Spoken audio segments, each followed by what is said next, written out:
John's heart raced as he spotted her across the crowded airport terminal. It couldn't be real, not after all this time. Yet there she was, unmistakable in every detail, standing by the departure gate with a look of anticipation on her face. No, no, no, John muttered to himself, his heart seizing in his chest. It couldn't be her, not after what had happened. But as he approached, the resemblance grew uncanny.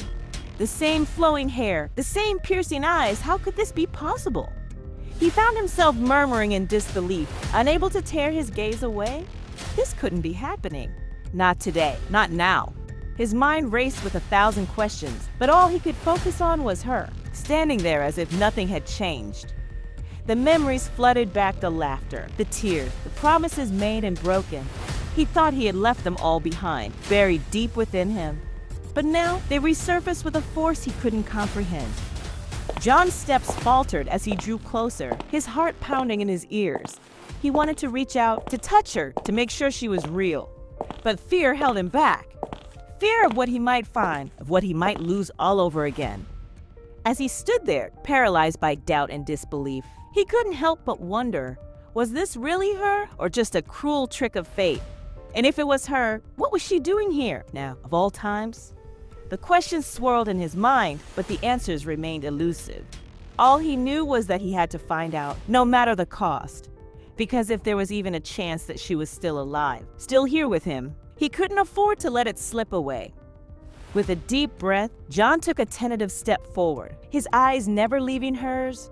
Whatever lay ahead, he knew one thing for certain. This was a journey he had to take, no matter where it led him. John's mind spun as he approached her, his heart torn between hope and disbelief. How could it be possible? His wife, Sarah, had been gone for over a year now, taken from him by a tragic accident. He had mourned her, grieved for her, and slowly started to rebuild his life without her. And yet, here she stood, alive and well, or so it seemed. As he drew closer, John could see the same warmth in her eyes, the same gentle smile that had captured his heart all those years ago. But it couldn't be her, could it? Sarah was gone, lost to him forever. He had buried her, said his final goodbyes, and tried to move on with his life. And yet, here she stood, a ghost from his past come back to haunt him. No, it can't be, John whispered to himself, his voice barely audible over the din of the terminal. He blinked, willing her to disappear, to dissolve into thin air and leave him in peace. But she remained, her presence a constant reminder of everything he had lost. Desperate for answers, John reached out, his hand trembling as it brushed against hers. She smiled, a familiar warmth flooding through him at the sight of her. But it was wrong, all wrong. Sarah was gone, and this woman, this imposter, could never take her place. "Who are you?" John demanded, his voice shaking with emotion. "What do you want from me?"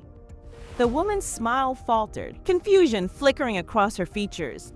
"I'm sorry. Do I know you?" she asked, her voice soft and uncertain. John's heart sank at her words. Of course, she didn't know him. Why would she?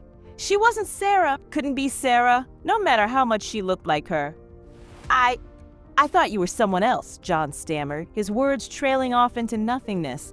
How could he explain the torrent of emotions raging inside him? The hope, the fear, the overwhelming sense of loss that threatened to consume him whole? The woman's brow furrowed in concern as she studied him, her eyes searching his face for answers he couldn't provide. "Are you okay?" she asked, her voice laced with genuine concern.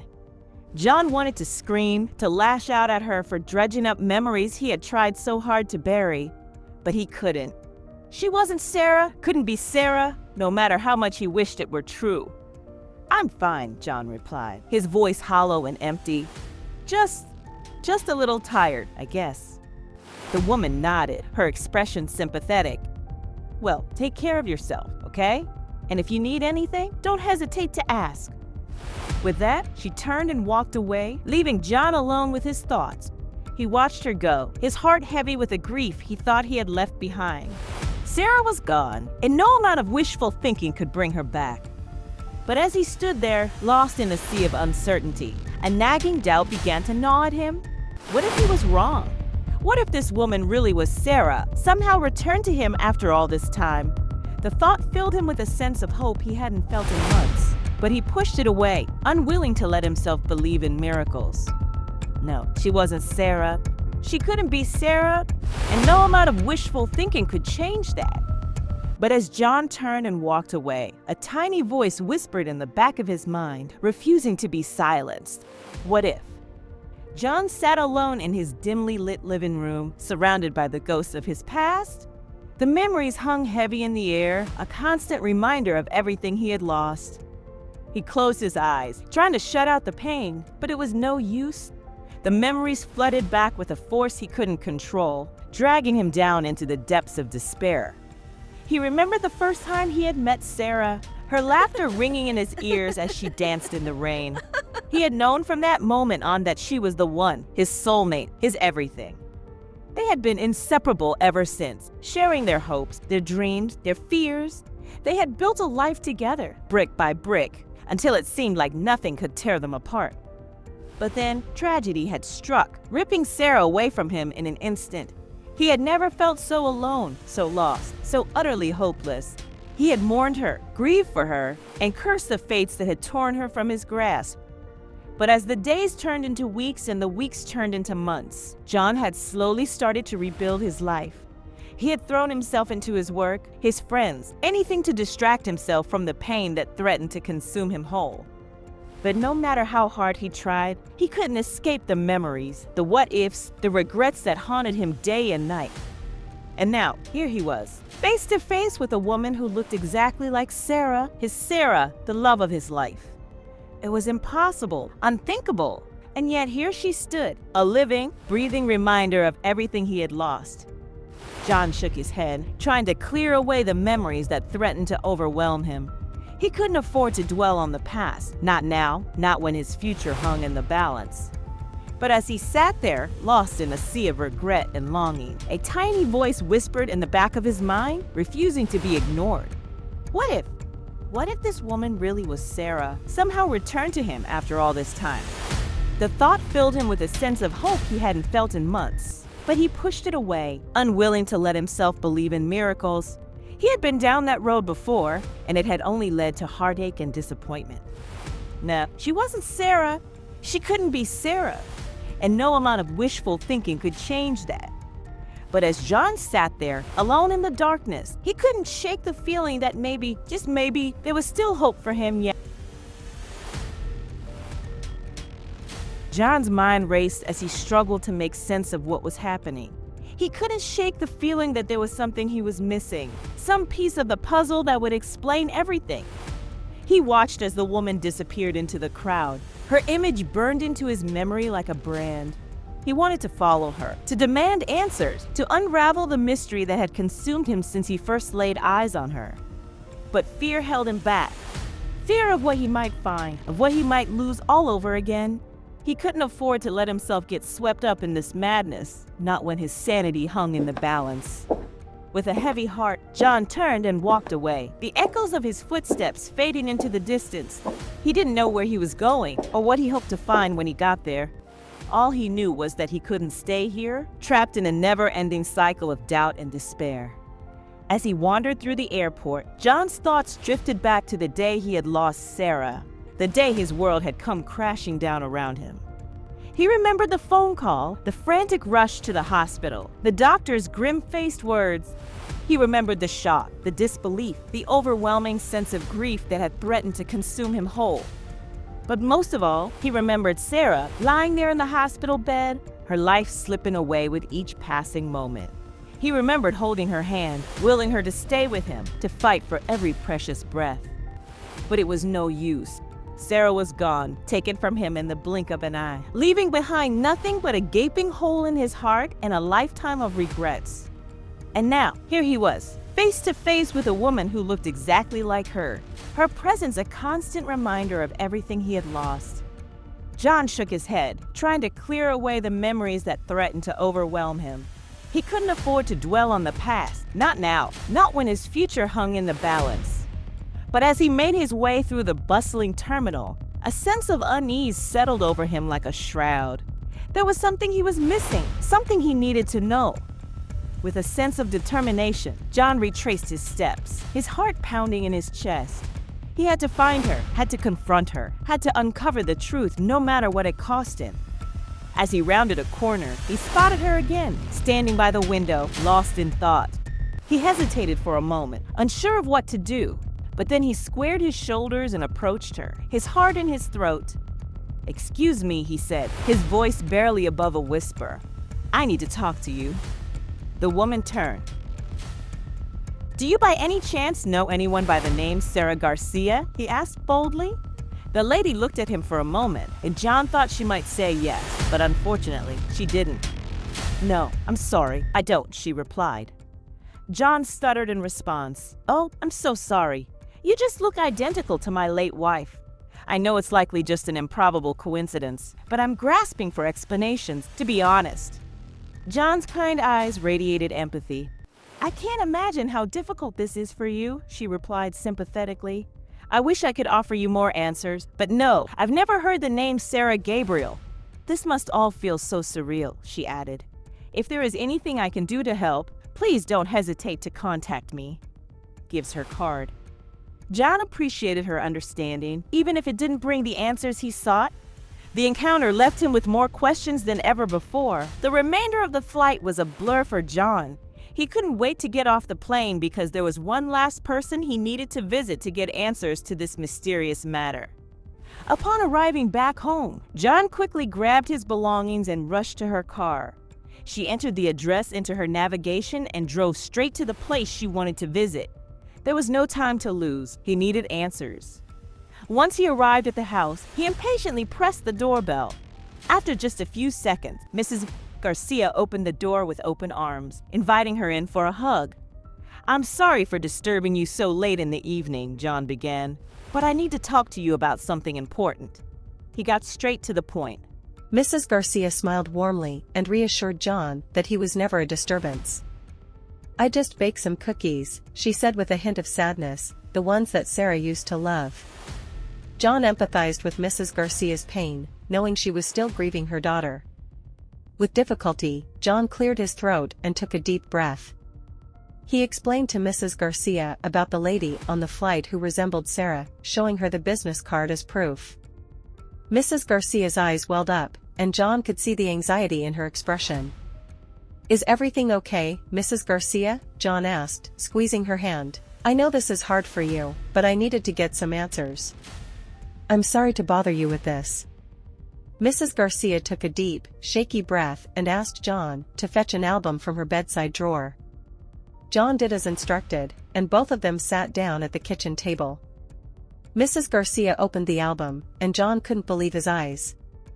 What was going on?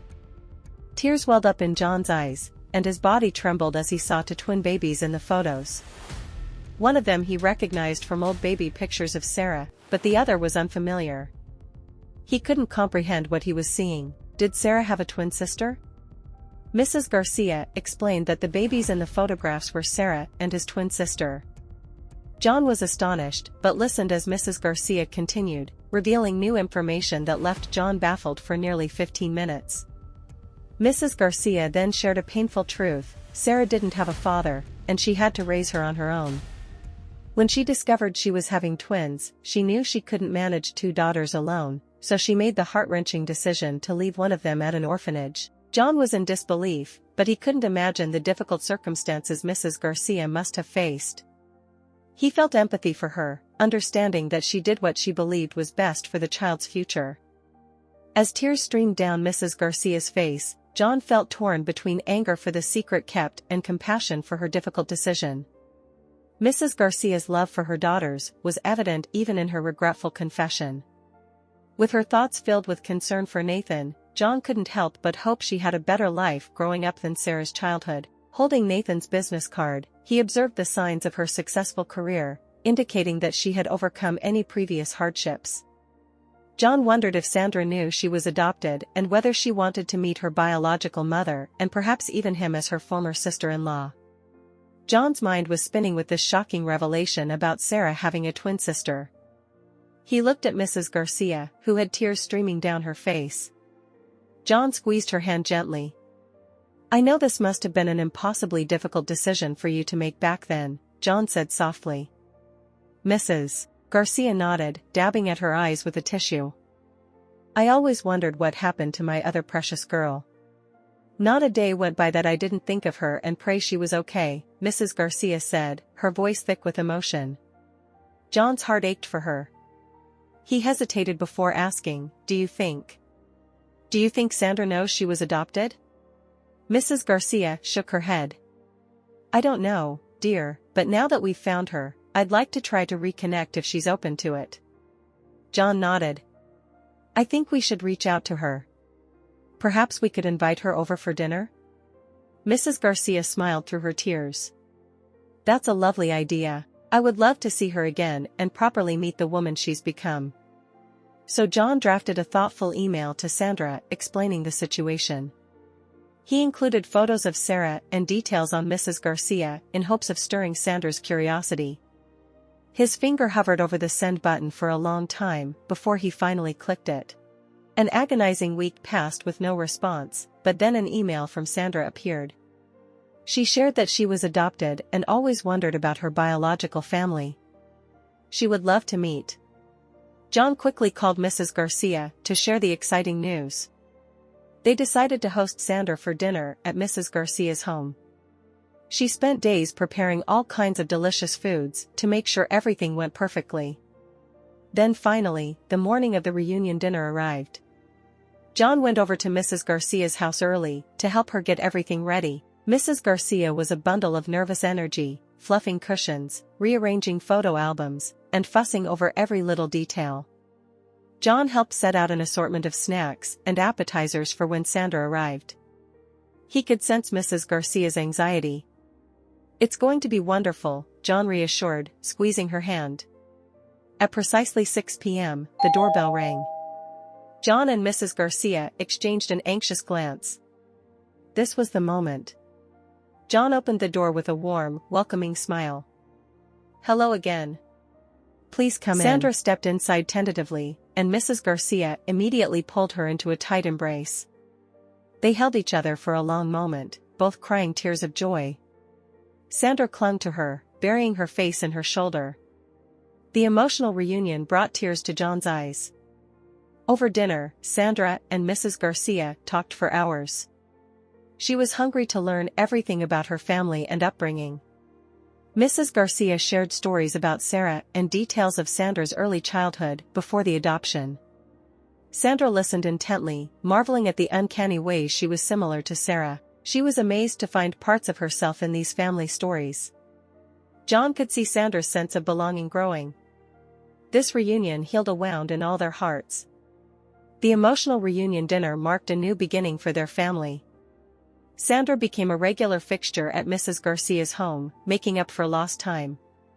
She and John grew close, bonding over shared memories of Sarah. John found comfort in seeing parts of his late wife live on and her twin sister. There was a hole left in all their hearts after Sarah's passing, but Sandra's presence allowed them to heal and fill that void. Mrs. Garcia was overjoyed to reunite with the daughter she thought she had lost forever. Having Sandra back in her life was a blessing. He completed their family once again.